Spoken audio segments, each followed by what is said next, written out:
За сайн байцгаана залуучуудаа. Өнөөдөр 2024 оны 11-р сарын 24-ний өдөр манай энэ 7 хоногийн market overview маань эхлэж байна.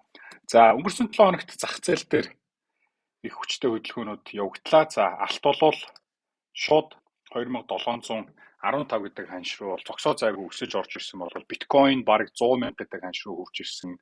За тэгээд бусад индексүүд болон бусад одоо pairүүд за JPY хослууд бол их хүчтэй унсан гэх мэтчлэн иймэрхүү хөдөлгөөнүүд бол явагдсан байгаа. За хэдүүлээ алтны дүн шинжилгээгээр мэдээж уламжлалсаар дүн шинжилгээг эхлэе. За алт юу болсон бэ гэж те.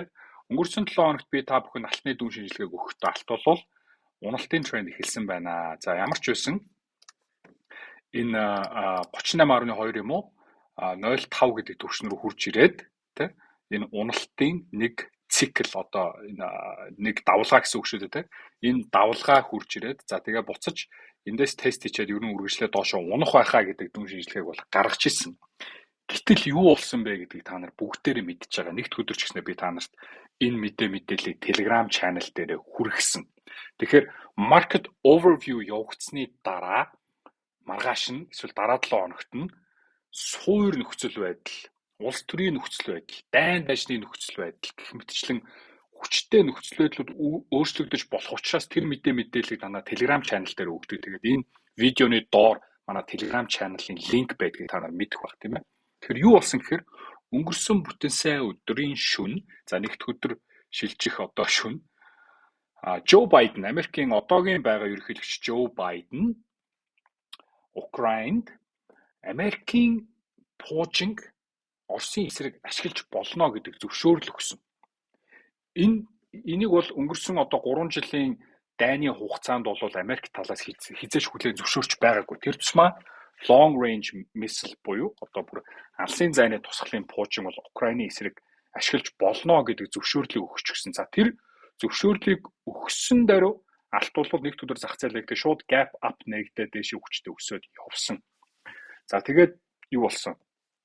Украин Орос руу тэр Америкийн пуужинг ашиглаад пуужин харавсан. За тэгээд алт дахиад өссөн маргааш нь дараа нь Орос хариу барьсан. Орос хариу барихдаа урд өмнө нь ашиглаж байгаагүй бас төв хоорондын бас алсын тусгалын пуужинг одоо Украин руу харваж. За ингээд нэгсэндээ энэ Украин Оросын дайны байдал бол бүр хурцтмал магадгүй өнгөрсөн хугацаанд ч гэсэндээ байгаагүйгээр ийм хурцтмал байдал руу хүрч ирсэн. Америк ерөнхийлөгч Joe Biden гэдэг нөхөр бол одоо 1 сарын 6-нд бол суудлаасаа буун Donald Trump сонгогдчихсан байгаа шүү дээ. Тэгээд энэ одоо ёстол өвхтэй өхөр бууга тавьж инда гэдэг шиг нэг ийм зүйлийг бол хийлээ. Тэгээд англ бас одоо өөрсдийн пуужинг ашиглаж болно гэдэг зөвшөөрлийг Украинд өгсөн. За ингээд ер нь бол баг дэлхийн 3 дугаар дайн болж байгаа юм шиг л энэ нөхцөл байдал руу бол хазаагаад орчихсон учраас алт бол цогсоо зайгүй маш хүчтэй өссөн. Тэгээд алт бол унахгүй одоо ер нь үргэлжлээд өснөө энэ дайн ингээ хурцдаж байна гэдэг мэдээллийг бол Telegram channel дээр цаг тухайд нь та бүхэндээ бол хүргүүлсэн байгаа. Тэгэхээр бас Telegram channel дээр market overview үзчихээ Telegram channel дээр мэдээлэл авч байгаа нь бас их чухал шүү. За тэгээд алт бол одоо ингээд харахаар ерөөсөө за хид хідэн одоо уналтын одоо lower high болон lower low энэ бүхнийг бол эвдэд гараад ирсэн. За хамгийн сүүлд сая 5 дахь өдөр бол энэ 2710-аас дээшээ гарч ирснээрээ нэгсэндээ бол за энэ бол бүр V-shape recovery гэж ярьдаг те. Өсөлт үргэлжлээд явах ер нь бол уналт байхгүй шүү гэдгийг бол байхгүй ч байхтай уналт бол явагдахгүй шүү гэдгийг бол тодтогод хэлчихэж байна гэж ойлгож болно.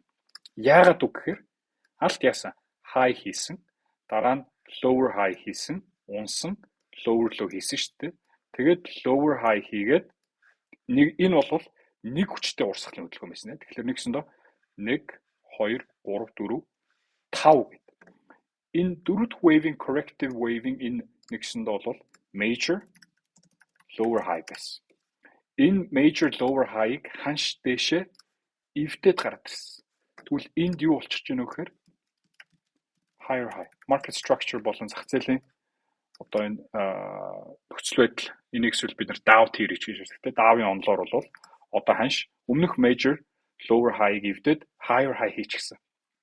Тийм ээ. Тэгвэл одоо ханш яг үхээр магадгүй тодорхой хэмжээний higher low хийгээд үргэлжлээд ингээд өсөд явах боломжтой болчихлоо гэсэн үг. Тэгэхээр за одоо та нар юу гэдэг Орос Украины мэдээллийг бол сайн анхаарч явах хэрэгтэй байна. Google-ийн news руу ч гэсэн ороод уншиж явах хэрэгтэй. За нэгд өдөр одоо маргааш ханш нээгдээд за ер нь бол өмнөх энэ lower high-ыг эвдэх за дараачийн lower high эвдэх цэг бол 2750 дээр байна. За тэгээд all time high гэсэн 2790 гэсэн ийм таргетууд бол орж ирж байна. Тэгэхээр ямар ч байсан энэ 2710-ыг эвдчихсэн учраас за эндээс тодорхой хэмжээний pullback хийхгүй бол ерөнхийдөө ингээд 2750 хүртэл өсөлт харагдах нь байна. За 2750 дээр rejection авч чадах юм бол жоохон pullback хийж орж ирээд дахиад 2750 дээшээ эвдэх юм бол за all time high буюу 2790-ыг эвдэх цаашлаад 2800 хүрэх ийм нөхцөл байдал бол бий болж байна гэж үзэж байна. Миний бодлоор одоо 25 оны 1 сарын 5-6 болоо Дональд Трамп яг оффист ортол энэ хурцдсан дайны нөхцөл байдал бол саарамжна гэж бол ерөөсөө бодохгүй байна. Орос бол бууж өгнө гэж байхгүй. Украин бол одоо Америк болон барууны орнуудын бүрэн дэмжлэгийг авцсан учраас бас бууж өгнө гэж байхгүй. Тэгээд ерөнхийдөө энэ дайн цаашид яаж хурцдах нь гэдг л илүү сонирхолтой байна. Түүнээс бол энэ бол одоо саарамгчин гэдэг юм инхийн хэлэлцээрт орно гэдэг зүйл бол ямар ч байсан Дональд Трампыг ерөнхийлөгчийн одоо суутал бол байхгүй болчихж байна. Тэгэхээр энэ чинь баг сар хагасын хугацаа байна. Тэгэхээр сар хагасын хугацаанд одоо юу ч болж болно тийм ээ. За тэгээд дээрэс нь Оросчин бол бас яг үнэхээр одоо атомын бөмбөг ашиглана гэж бол хэлж мэдэхгүй байна. Гэхдээ атомын бөмбөгийн одоо хушуутай пууж явуулна барина гэж иймэрхүү бас айлган сүрдүүлэлтийг бол хийж байна. Тэгэхээр одоо Владимир Путин ерөнхийлөгч бол маш удаан хугацаанд ерөнхийлөгчийн судал дээр суусан хэрвээ ямар нэгэн сул дорой байдал үзүүлэх юм бол ямар нэгэн одоо энэ Украины дайнаас хойш сууж байгаа байдал үзүүлэх юм бол улс төрийн нөхцөл байдлаар ч гэсэн өөрөө эвгүй байдалд орох учраас би бол хязгаарч хойш суухгүй гэж бодож байна. За харин Дональд Трамп ерөнхийлөгчийн судал дээр суусны дараа хилцээрт орохч байт юм арай өөр нөхцөл байдал үүсэх болов уу гэж.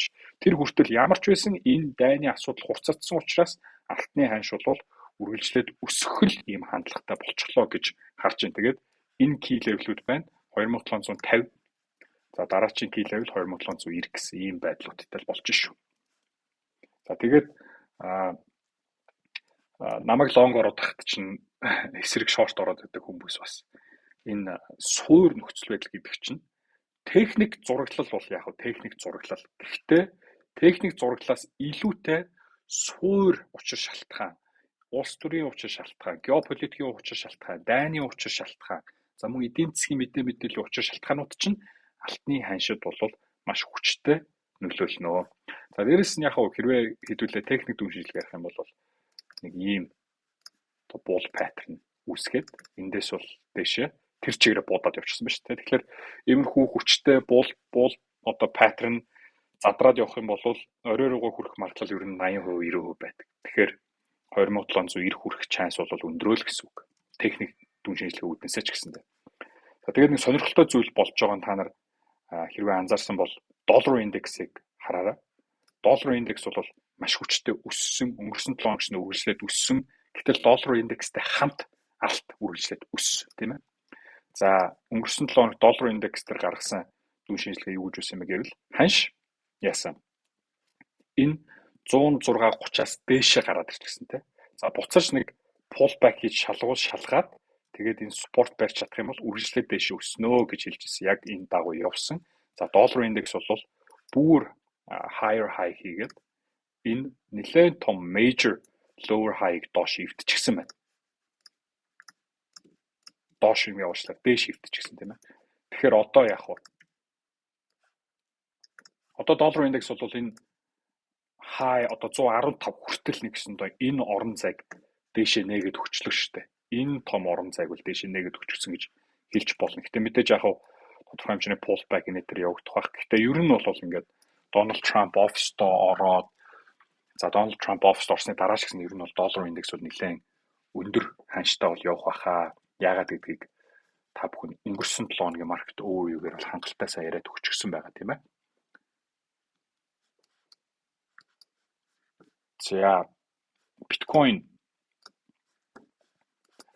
За биткойн өнгөрсөн 7 хоногт миний өгчээсэн дүн шинжилгээг та нар мэднэ. Би бол биткойныг 96,000 руу явах байхаа гэж хэлжсэн. За тэгээд энэ бол 100,000 шахан баг хүрсэн байна. 99,500 хүрсэн байна. Тэгээ яагаад 96,000 руу явах юм байна гэж хэлжсэн бэ гэдгийг та нар мэдж байгаа. Би энэ RSI-г харсан тийм ээ. RSI-г хараад за ер нь бол нэг overbought territory руу орж ирээд тэгээд доошоо унчихсан. Тийм учраас энэ буцаад дахиад дээшээ overbought territory руу орж ирэх боломжтой байна. Ингэж орж ирэх юм бол энэ дээшээ 96,000, 97,000 руу өсөх хандлагатай байна гэдгийг хэлжсэн тийм ээ. Яагаад гэхээр өнгөрсөн түүхч гэсэндээ нэг overbought руу орж ирээд доошоо унсныхаа дараа буцаж дахиж гарч ирээд иймэрхүү хөдөлгөөнийг бол байнга хийсэн. Тэгэхээр RSI бол хизээч нэг удаа гарч ирээд доошоо унчихдаг тохиолдол бол ховхон байгаад байдаг. За 7 хоногийн RSI бүгдээр харъя. За 7 хоногийн RSI мөн тий өмнө нь бол 7 хоногийн RSI бүр ингээд 90 илүү хүрч исэн. Нилээн дээшээ ингэж амар overbought болж гарч ирж ирсэн бол яг энэ амар өсөлт явагдаж байхад 7 хоногийн RSI бол дөнгөж эхэлж байгаа л ийм дүрц зураг харагдаж байна. За би fear and greed гэж энэ гарч ирэх нүггүй. За гарч ирж байгаа юм байна. Ажиллахгүй байна. Fear and greed index гэж нэг зүйл байдаг. Та нар сайн мэдэх байх. Зах зээлийг ер нь хэр айцтай болон хэр одоо шуналтай байгаа вэ гэдгийг бол илтгэж идэг. За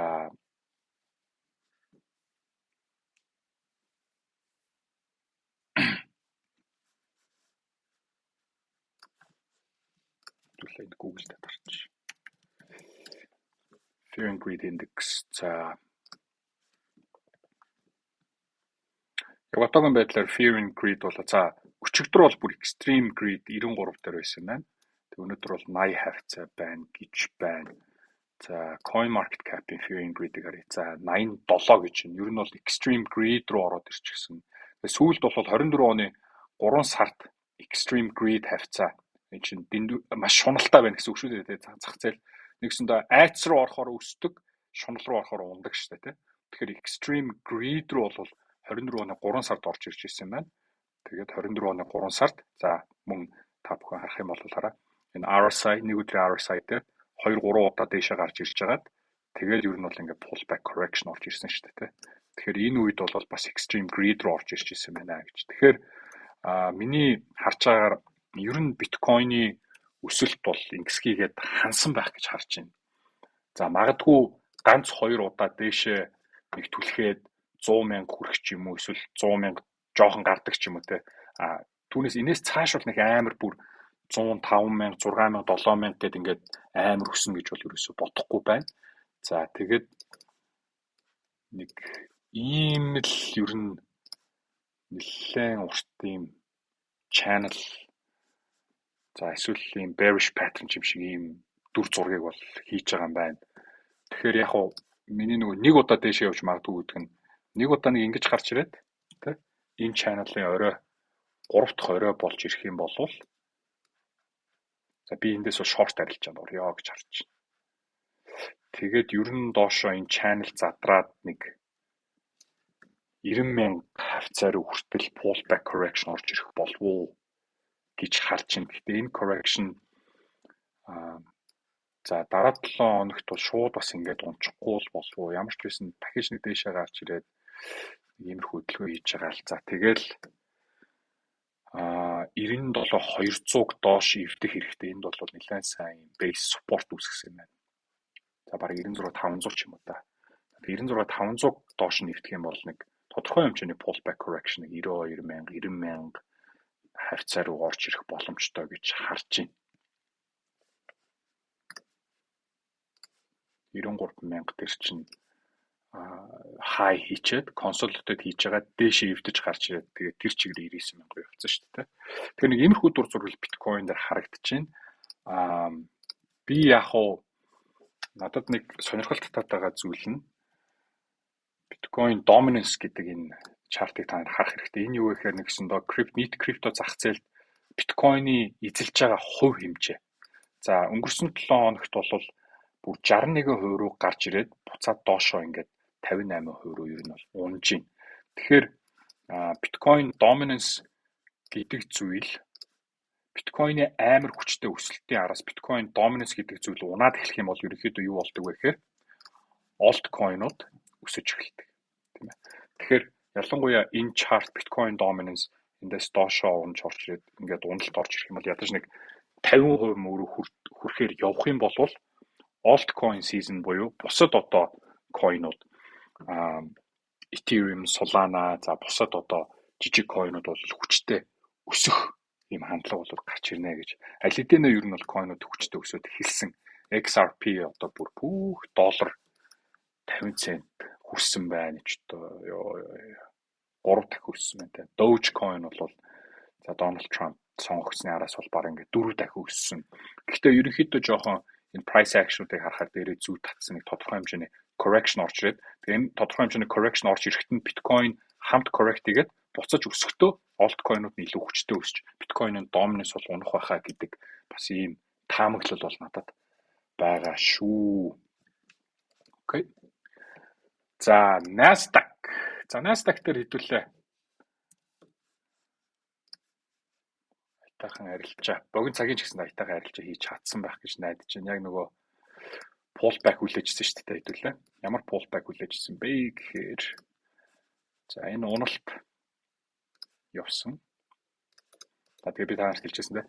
Энэ уналт явцсан одоо өнгөрсөн 7 хоногч яг энэ хавьд явж байсан шүү дээ. Тэгээд одоо ханш дээшээ өсөөд за энэ Fibonacci 38.2 болон Fibonacci 50 дээр хүрч ирэх юм бол ер нь short арилжаа хийхэд зүгээрээ гэж хэлчихсэн. Тэгээд яг хав short арилжаа бол нэлээд ажгүй сайн явсан байна. Гэхдээ буцаад consolidate хийгээд ерөнхийдөө нэг ийм байдалтай бол зогссон байна. Тэгэхээр 2-3 удаа амжилттай short арилжаа нөх боломжийг бол харуулжсэн байна. За тэгвэл илүү урт цагаараа ер нь энэ юу илэрхийлээд байна вэ гэдгийг хэдүүлээ харъя.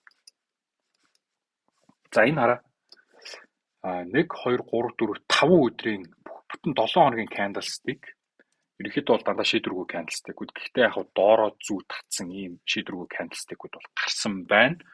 За all time high-аас унсан уналтын давалгаа нэг татаад үзэх юм бол яг Fibonacci 50 дээр орж ирсэн юм байдалтай байна. За тэгээд нөгөө том цагийн зураглаар нэг ийм айхтар bearish pattern яваад байгаа шүү дээ. Ийм зураглалд явж байгаа. Тэгэхээр одоо ялангуяа энэ Орос Украины дайны байдал хурцтаад ирэх юм бол дахиад эх 7 хоногт хурцдах юм бол Nasdaq индексүүд за тэгээ Bitcoin болон бусад одоо өндөр эрсдэлтэй хөрөнгө оруулалтууд, хувьцаанууд бол уналт руу орж ирнэ. Тэгэхээр ер нь бас Nasdaq дээр одоо эн чинь өмнөх all time high ханшнаасаа дээшээ гарч иж чадаагүй байгаа юм байна шүү дээ. Нэг тийм бол. Тэгэхээр ер нь л энэ цэгээс short арилжаа хийх бол их айтайхан цэг л надад харагдаж байна. Тэгээд ч эн чинь ийм нэг жижиг цагийн бас их айтайхан bear pattern шиг юм хийгээд байгаа юм шүү дээ. Яг нэг тийм гоё цэвэрхэн бол харагдахгүй байна. Гэхдээ за нэг ийм ёроолтой ийм ятамуудаа нэг эндээс ч зурж болох юм. Нэг ийм байдалтай bear pattern бол харагдаж байна. Тэгээд энэ нь өөрөө яг Fibonacci 0.5 дээр ирсэн байдалтай. Тэгэхээр би бол нэгд өдөр харж байгаа price action дахиад доошо татсан байдалтай ийм байх юм бол ер нь short арилжаа нээе гэж харж байна. Тэгээд short арилжааны target доод түвшин 20,330 хүртэл ихний ээлжинд байж болно. За тэгээд цаашлаад нөгөө том bearish pattern доошо задрах нь яах нь гэдгийг харах хэрэгтэй. За бусад индексүүд яах вэ? Та нар өөрсдөө дүн шийдлэгээ хийчихнэ үү? За S&P 500 ч гэсэндээ мөн яг Nasdaq-тэй ер нь адилхан их тийм айтайхан bearish pattern-ы дүр зураг харагдаж байна. Магадгүй S&P 500-ын bearish pattern Nasdaq-ээс илүү цэвэрхэн ч харагдаж болохоор юм байна шүү. Энэ бол илүү бүр премиум түвшин дээр Fibonacci бараг 70.2 дээр хурж ирсэн байдалтай. S&P 500 за бараг илүү цэвэрхэн шорт арилжаа харагдаж байна да надад бол. За тэгээ мөн ялгаагүй ийм паттернтай байна.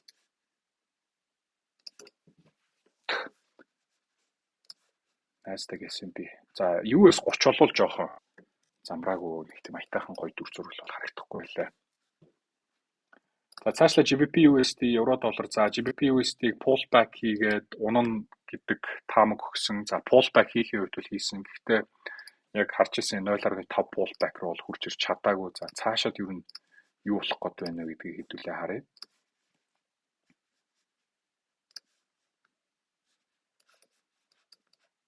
Wow, окей. За GBP USD энэ support сайн авч ирсэн энэ trend line-аас бол доошо эвдэд ороод ирсэн байна. Эндээс гэсэн үг шүү дээ. За эндээс эвдэд ороод ирсэн. Тэгээд одоо дандаа lower low хийсэн байдалтай дүр зураг харагдаж эхэлж байна.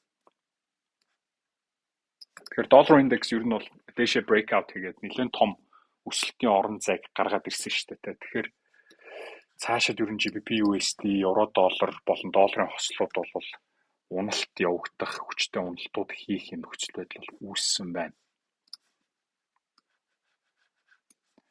Тэгэхээр мэдээж өмнөх спорт авсан key level-үүд рүү багаар явах бах. Тиймэрхүү key level-үүд бол зогдож байгаа гэсэн үг. За дараагийн таргет бол 1.23 байх юм. Тэгэхээр энэ чинь марга 200 пипний орон зай харагдаж байна. Тэгэхээр 1.23 байхын тулд за энэ консолидейт хийж байгаад нэг чигийн уналт явагдчихсан байна шүү дээ. Тэгвэл би одоо эндээс pullback орж ирэх хүлээмээр. Эндээс pullback орж ирээд за 1.26 руу эсвэл 25.75-аас 26-ийн хооронд энэ хооронд хурж ирэх юм бол би short арилжаа нэмэр байна. Swing short арилжаа.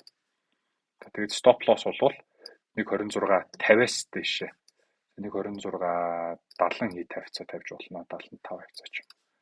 За тэгээд энэний таргет бол ерөөсөө доошо 1.23 хүртэл ийм шорт арилжааны нөхцөл бол харагдаж байна. За евро доллар мөн ялгаагүй доошо хүчтэй уналтууд хийгээд явсан. Доллар индекс өсөж ирсэн учраас за бүр энд нэлээд том major low-ыг бүр доошо major одоо support-ыг доошо эвдээд ороод ирсэн. Тэгэхээр хараа евро доллар одоо энэ 23 оны 2 сараас 23 оны 2 сар шүү. Чи бараг 2 жилийн хугацаанд явж исэн энэ зоноос бол доошо эвдээд ороод ирсэн байна шүү. Тэгэхээр ер нь бол таргет нэлээд доошо орж ирэх нэ дахиад. Яг энэ таргетаар дахиад доошо явна гэж үзвэл евро доллар бол бас доошо вау бараг 0.97 хүртэл явчих боломжтой юм дүр зураг харагдаж шүү.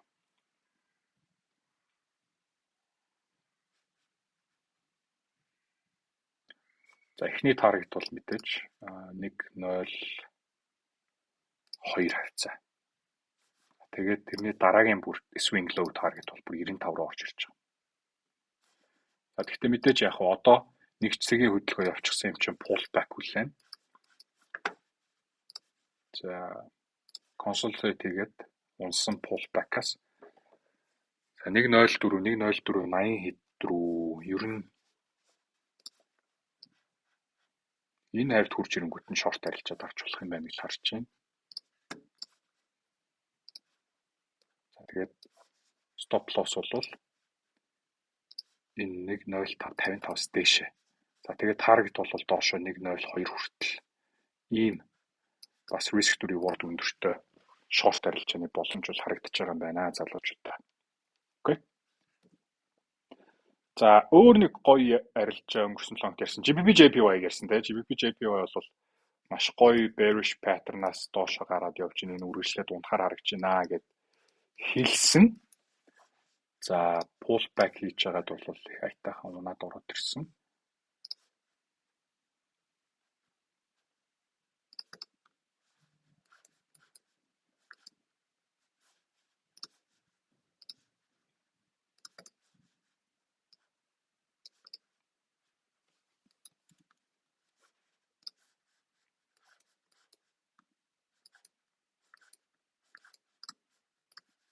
Энийг ирчихсэн. Заримдаа юу ярьснаа мартчихад байна. За энэ их гоё те. За энэ өсөлтийн тренд line-аас доошо нэг чиг хөдөлгөөн эвдэж орж ирээд чиглэл өөрчлөгдөө. За market structure эвдээд. За энэс хойш GBP-JPY буцаж маш гоё буцаж ирж шалгасан яг энэ эвдэлсэн цэгээ гэхүү энэ тренд line гэхүү те. Тэгчээд энэ нь өөрөө их юм айтайхан bearish pattern болж байгаа учраас short арилжаанд орё гэдэг саналыг бол гаргасан шүү дээ. За тэгээд энэс цааш бол ер нь үргэлжлээд унаад явчих боломжтой дүр зураг бол харагдаж байгаа.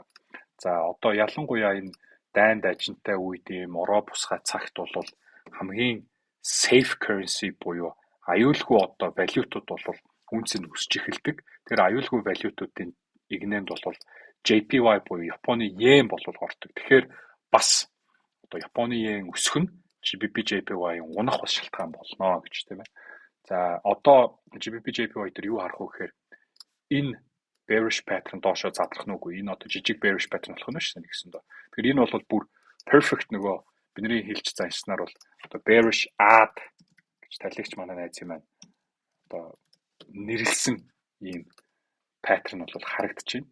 За энэ доошо задраад явах юм бол за нэлээд хүчтэй ер нь уналт үргэлжлээд явах. За доошо эхний ээлжинд бол бараг 181 рүү хүрэх ийм боломжтой дүр зураг бол харагдаж байна. Тэгэхээр доошо энэ bearish pattern 190-с доошо орж задрах нь үгүй юу гэх юм бол 181 хүртэл ингээ 900 пипний орон зай бол харагдаж шүү залуучууд. За евро JPY бас ялгаагүй их айтайхан bearish дүр зураг харагдаж ирсэн. За энэ доошо сэтэлсэн, хурж ирээ шалгасан. Хоёр удаа шалгасан. За одоо энийг доошо эвдэх юм бол үргэлжлээд хүчтэй уналт бол явахаар дүр зураг бол харагдаж байна.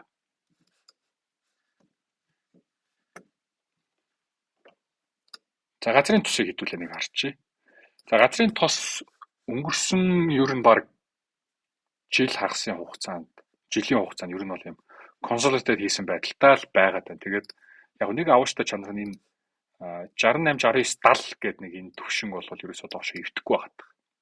Энэ төвшин бол баг за сэтэлж гарснаас хойш 21 оны 6 сар дээшээ сэтэлж гараад энэс хойш бол ерөөсөө эвдээгүй нэлээд сайн ийм base support төвшин байгаа юм байна. Окей. За тэгээд сүүлийн ч одоо 9 сар баг 2 сарын хугацаанд ер нь энэ төвшнийг бол нэлээд сайн шалгасан юм байна. Доошо одоо ингээл нэг доошо унахаараа 66 78 болчоол тэгээл дээшээ гарч ирсэн байдалтай байгаадсэн юм. Гэхдээ ойлыг илүү арилжахын тулд бол breakout хийхийг нь хүлээх хэрэгтэй. Тэгэхээр ямар breakout хүлээх вэ гэхээр за энэ breakout-ыг дээшээ хүлээх хэрэгтэй байна. За ингээд харах юм бол энэ их гоё bullish pattern харагдана. Гэхдээ энэ bullish pattern бол доороо 2 ёроолтой. Тэгэхээр та нар альва нэг pattern бол би 3 ёроол харахыг хүсдэг мэдэх байх. Тэгэхээр магадгүй дахиад нэг 3 дахь ёроол энэ 64 65 хүрчсний дараа эндээс long арилжаанд орох. За тэгээд цаашлаад энэ pattern задрах юм бол үргэлжлүүлээ long арилжаанд орох юм боломж бол бас харагдаж байна. За тэгээд яг хав Иран Палестин Израилийн асуудал бас хурцтай хэлэх юм бол газрын тосны ханш бас өсөж магадгүй тийм ээ. За ийм нөхцөл байдлууд бол харагдаж байна. Залуучуудаа би өнөөдөр та нарт хангалттай сайн арилжааны санаа өгч чадсан байх гэж найдаж байна. За тэгээд Telegram channel-та байдаг бол Telegram channel-та нэгдээрээ. За манай MOTFX өөрсдийн гэсэн My MOT гэсэн утасны аппликейшнийг гаргасан байгаа. та нар MyMFT утасны аппликейшнийг ашиглаад маш хурдцтай deposit withdrawal хийх, өөрсдийнхөө арилжааны одоо явцыг харах, за тэгээд performance-тэй арилжааныхаа хэр одоо детальтайгаар хэр сайн арилжж байгаа, юуг сайн арилжж байгаа, хэдэн арилжаа хийсэн, яасан хийсэн бүх мэдээлэл харах боломжтой ийм гоё аппликейшн бол гарчихсан байгаа шүү. Хэрэглэхэд хялбар яг хэрэгтэй зүйлсийг чинь хийж өгсөн. Тэгээд манай MFT Forex бол үргэлж сайжирч байна. Та бүхэн MFT Forex-аа сонгон ашиглаарай. За баярлалаа.